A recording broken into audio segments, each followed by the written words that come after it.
اسرائیل کے ساتھ دینے کا اعلان بھی کیا،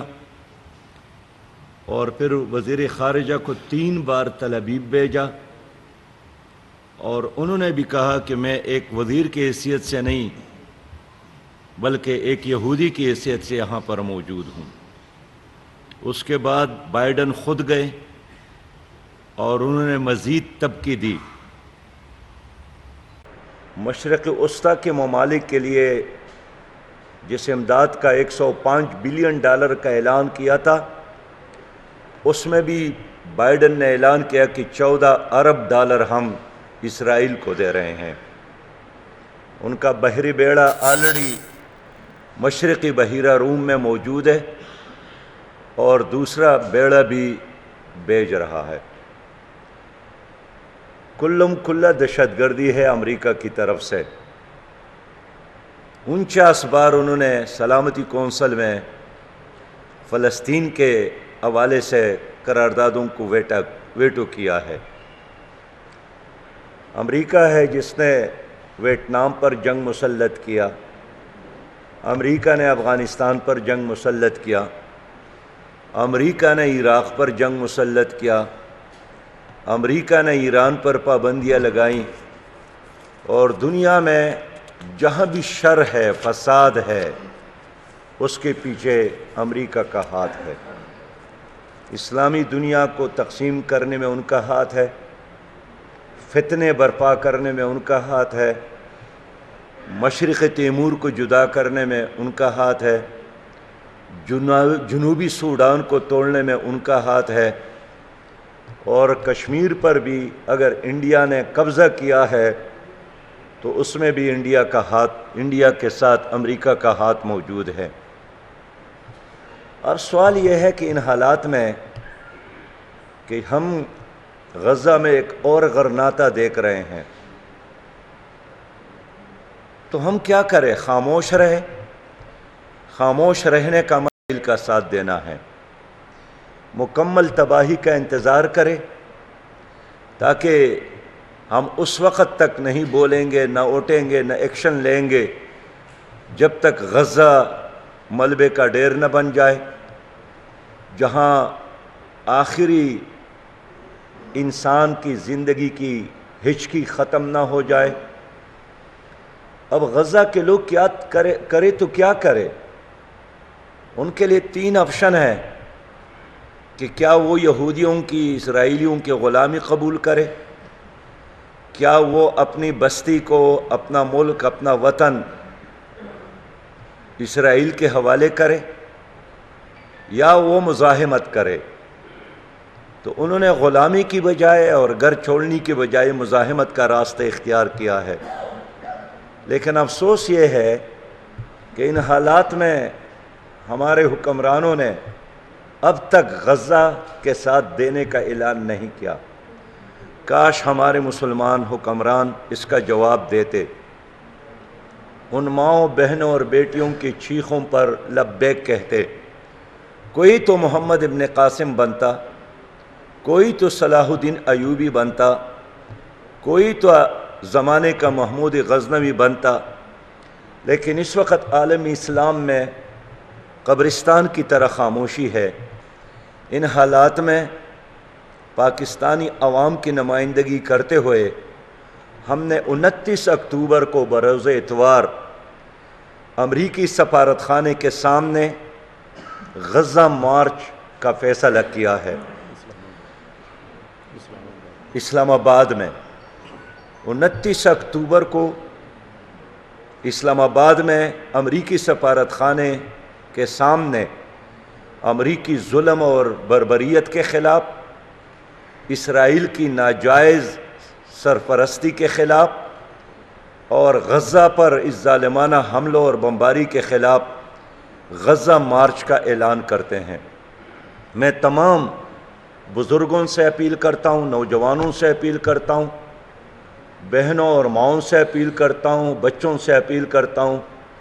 کہ اس غزہ مارچ میں شرکت کر کے اس بات کا ثبوت دے کہ ہم اسرائیل کے مقابلے میں غزہ کے ساتھ کھڑے ہیں، اور ہم وہاں امریکہ سے مطالبہ کریں گے کہ اس ظلم کو بند کرے، اسرائیل کو کنٹرول کرے اور غزہ کا محاصرہ ختم کرے، امداد کے لیے راستے کھول دے۔ میرے محترم بھائیوں، انشاءاللہ تعالی یہ ایک تاریخی مارچ ہوگا، اور میں تمام پاکستانیوں سے اپیل کرتا ہوں کہ انسان ہونے کے ناطے انسانیت کو بچانے کے لیے، مسلمان ہونے کے ناطے غزہ کو بچانے کے لیے اس کلم کلہ غنڈہ گردی اور بدماشی اور سفاکیت کے خلاف، بربریت کے خلاف اور وحشت کے خلاف میں نکلے اور غزہ کو بچانے کی جدوجہد میں اپنا حصہ اور اپنا کردار ادا کرے۔ ہم نے 17 اکتوبر کو اسلام آباد میں قومی القدس کانفرنس کا انعقاد بھی کیا، جس میں ہم نے تمام سیاسی جماعتوں کو دعوت دی، اور اس میں تقریباً تمام سیاسی جماعتیں شامل بھی تھیں۔ پھر اسی کانفرنس میں ایک القدس کمیٹی ہم نے بنائی، راجہ ظفر الحق صاحب، جناب لیاقت بلوچ صاحب، پیپل پارٹی کے نیر بخاری صاحب، جے یو آئی کے عبدالغفور حیدری صاحب، پی ٹی آئی کے برسٹر سیف صاحب، اور اس طرح باقی لوگوں کو بھی شامل کیا۔ اس کا مقصد یہی تھا کہ یہاں اسلام آباد میں جتنے بھی سفیر موجود ہے ان سے ملے اور ان ممالک کو یہی پیغام دے کہ غزہ کو بچانے کے لیے اپنا کردار ادا کرے۔ اس سلسلے میں انہوں نے، اس کمیٹی نے اپنا کام شروع کیا ہے۔ سب سے پہلے انہوں نے ترکی کی سفیر سے ملاقات کی، آج ایران کی سفیر سے ملاقات ہے، اور اس طرح چائنا، روس سمیت تمام اسلامی اور غیر اسلامی ممالک کے سفیروں کے ساتھ ہم نے ان ملاقاتوں کا سلسلہ شروع کیا ہے۔ لیکن ایک بار پھر میں کہوں گا کہ اس پورے دورانیے میں سب سے زیادہ امریکہ کے بعد شرمناک کردار خود ہمارے اپنے حکمرانوں کا ہے، کہ امریکی خوف سے اور ان کی ڈر کی وجہ سے ایک مکمل خاموشی اختیار کی، اور کہیں کوئی بیان بھی دیتا ہے تو ایک طرف اسرائیل کی مذمت اگر ہے تو دوسرے طرف فلسطینی نمائندہ تنظیم حماس کی بھی مذمت کرتا ہے۔ شرم کی بات ہے، افسوس کی بات ہے۔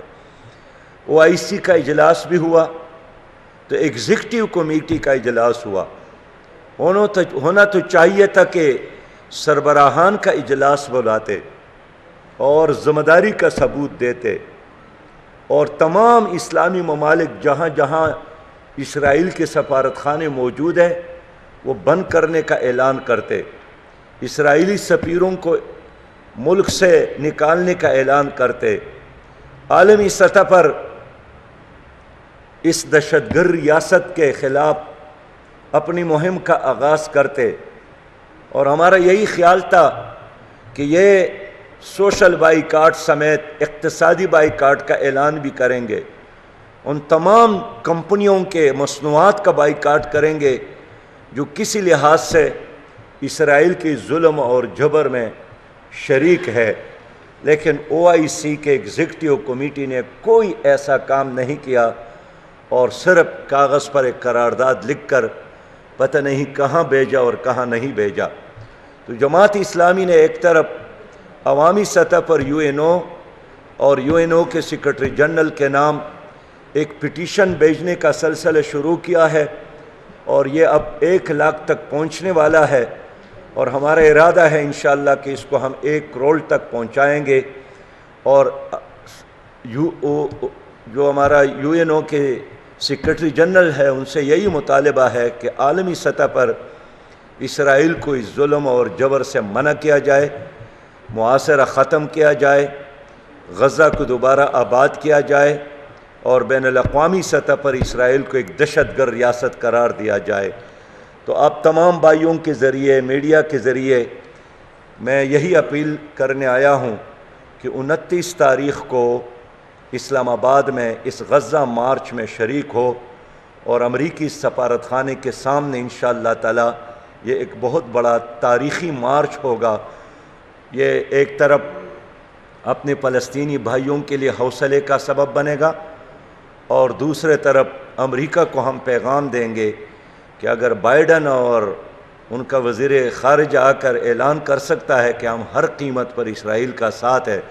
تو ہم بھی اعلان کرتے ہیں کہ ہم بھی فلسطینی بھائیوں اور بہنوں کے ساتھ کھڑے ہیں۔ میں ایک بار پھر آپ سب کا شکریہ ادا کرتا ہوں۔